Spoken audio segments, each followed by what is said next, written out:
She called 169 times before I picked up. A decade of silence. 10 whole years of peace and distance. Then her name flashed on my phone screen. Like a ghost clawing its way out of the grave, I thought I'd seal for good.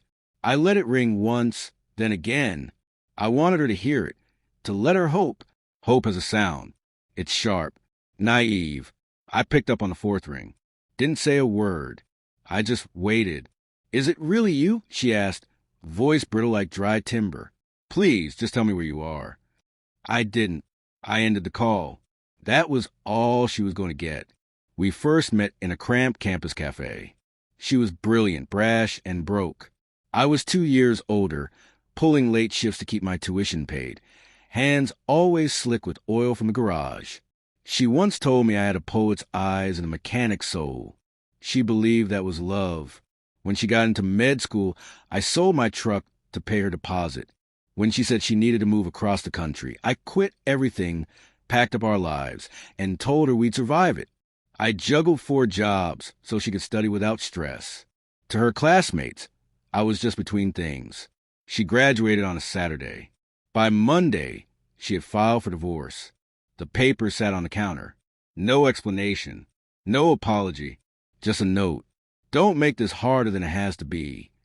I didn't. I signed. When I drove away, she laughed, not in cruelty, but like I was some chapter she'd outgrown. She even waved. She never saw me again. But I saw her. I vanished, changed my name, liquidated everything, moved far away. And I rebuilt, slowly, deliberately. A new man. No noise, no updates. Just quiet, determined transformation. People think revenge is loud. But it's not. It's quiet, calculated, precise. Eventually, I started watching, not stalking, studying. She became a high-profile surgeon. Her face on magazine covers. Interviews. Conferences. Always thanking the struggle, but never once mentioning me. I waited. By year 4, she remarried. Wealthy man. Older. Corporate. They bought a house that looked like the one I used to dream we'd build together. He bankrolled her private clinic. I smiled when I read the headline, because phase 1 had already begun. 2 years before she filed for her clinic's permit, I had created a fake medical software startup, just polished enough to catch interest, not raise eyebrows. I hired actors to play venture capitalists. We pitched her a custom scheduling system, free of charge, just a beta test.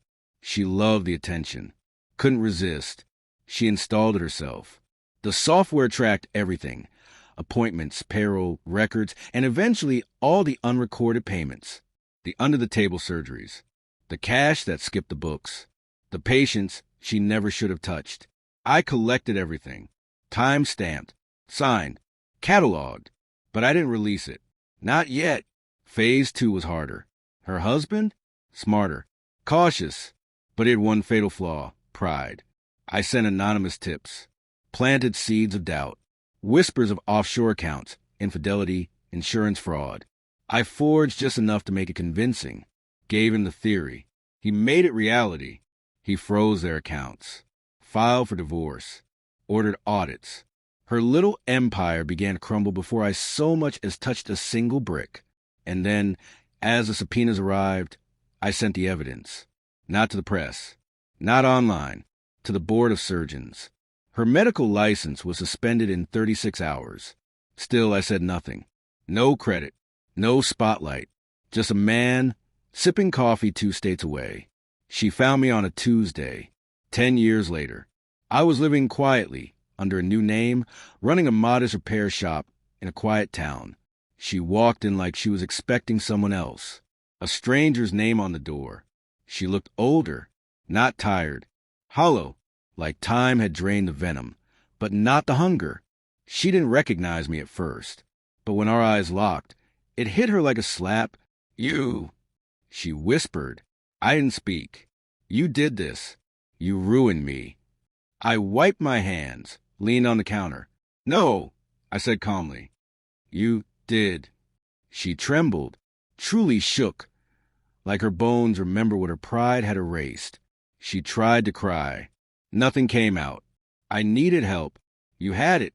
She shattered right there in my shop, screamed into the silence. I let her, and when she finally looked up, I delivered the final blow. You walked away from everything and called it growth. I walked away and called it plan. She came looking for closure. I gave her the truth. Then I turned my back and walked away.